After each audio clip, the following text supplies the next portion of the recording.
అని వారు చెప్పడం జరిగింది. వారేం ప్రజాదరణ ఉన్న పబ్లిక్ లీడర్ ఏం కాదు కదా, లేదా వేదికల మీద మాలాక కొంచెం పరుషమైన పదజాలంతో ఉపన్యాసాలు ఇచ్చే నాయకుడు కూడా కాదు కదా. వారు ఏ రకంగా మోడీని, అమిత్ షా గారిని భయపెట్టగలరు అని చెప్పి నేను రాహుల్ గాంధీ గారిని అడిగిన. వారి నిబద్ధత నరేంద్ర మోడీని, అమిత్ షాను భయపెడుతుంది. వారి నిబద్ధతను చూసి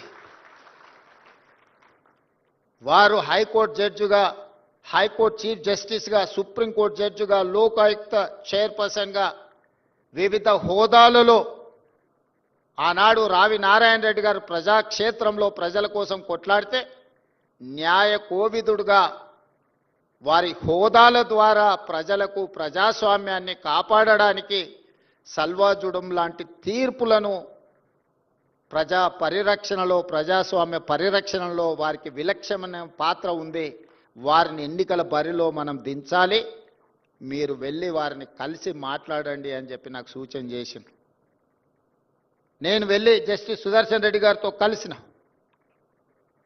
ఇప్పుడు ఈ సందర్భంలో నాకు ఎన్నికల్లో పోటీ అవసరమా అని వారు ఒక ప్రశ్న లేవనెత్తింది.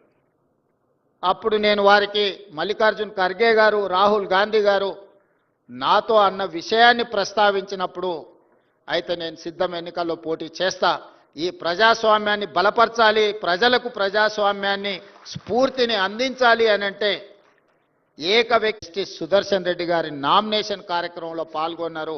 నామినేషన్ కార్యక్రమంలో సోనియా గాంధీ గారు, రాహుల్ గాంధీ గారు, ప్రియాంక గాంధీ గారు మొత్తం కుటుంబం అంతా వారి పక్కన నిలబడి వారి నామినేషన్ పత్రాలు దాఖలు చేయించిండ్రు అని అంటే వారికి ఉన్న నిబద్ధత, నరేంద్ర మోడీ గారికి ఉన్న భయాన్ని ఆ నామినేషన్ కార్యక్రమాన్ని ఒకసారి పరిశీలిస్తే ఎవరికైనా అర్థమవుతుంది.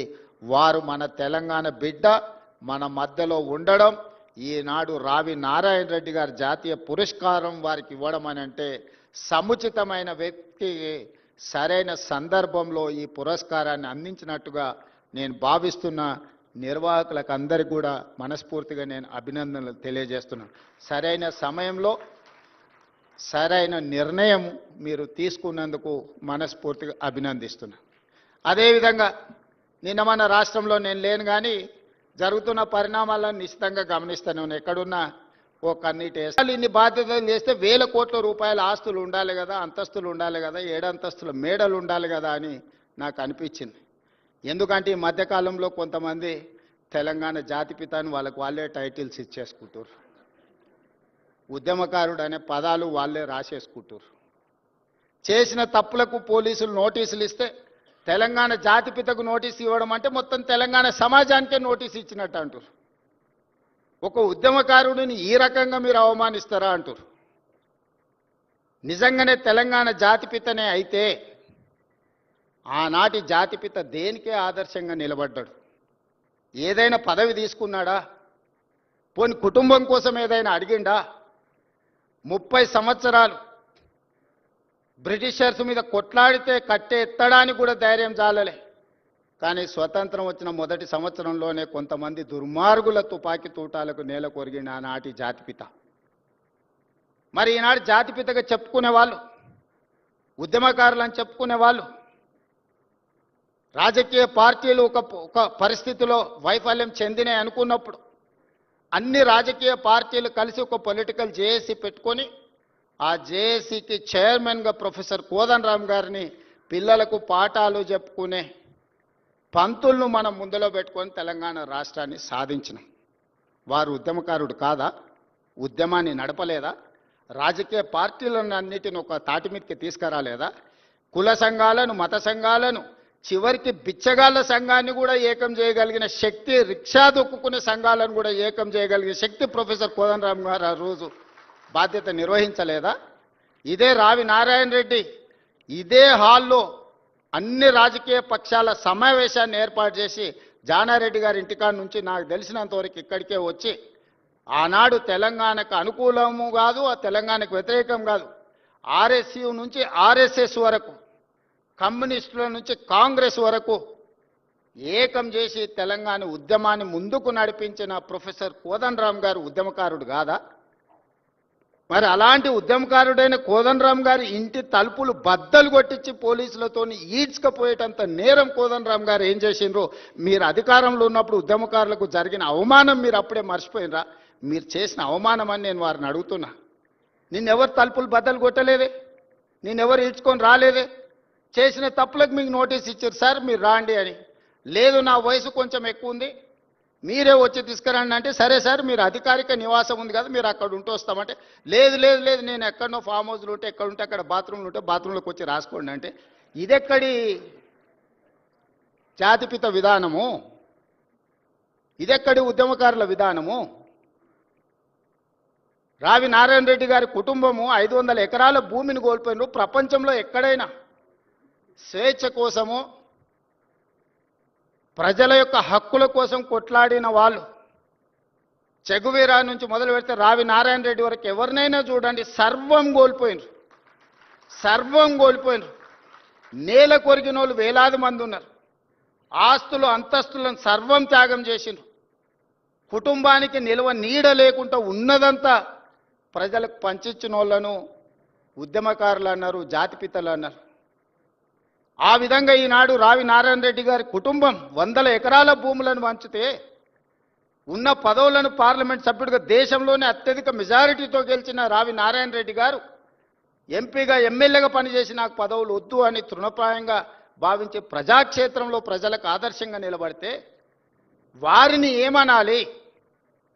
వచ్చిన తెలంగాణ రాష్ట్రంలో పదవులన్నీ మీరే తీసుకుంటారు.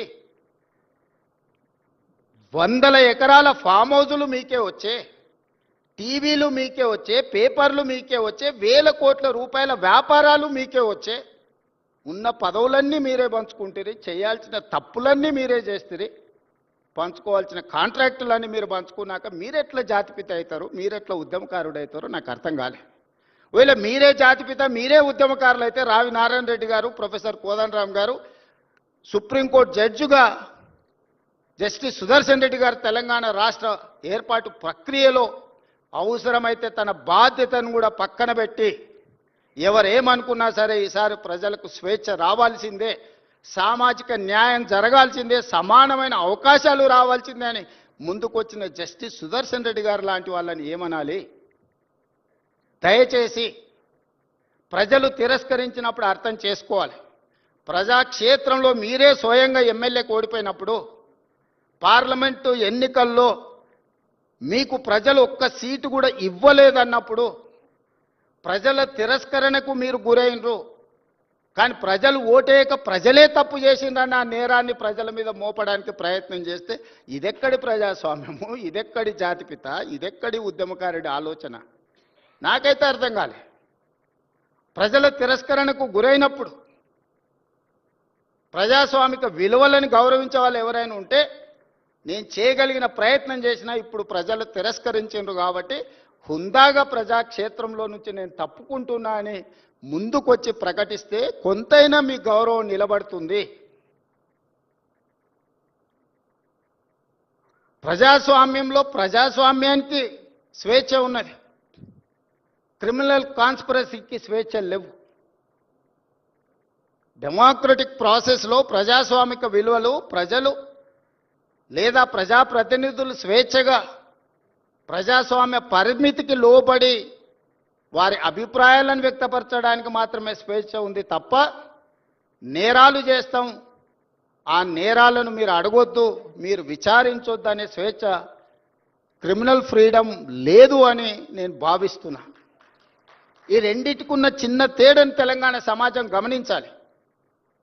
అధికారం ఉన్నప్పుడు దాన్ని దుర్వినియోగాన్ని చేసి అధికారాన్ని పదిలం చేసుకోవాలన్న ఆలోచనతోని వేల కోట్ల రూపాయలు, 100 ఎకరాల భూములు అన్ని రకాలుగా సంపాదించుకొని అక్రమ మార్గాలను ఎంచుకున్నప్పుడు విచారణ తప్పదు. ప్రజాస్వామ్యబద్ధంగా డాక్టర్ బాబాసాహెబ్ అంబేద్కర్ గారు ఇచ్చిన రాజ్యాంగమే అది.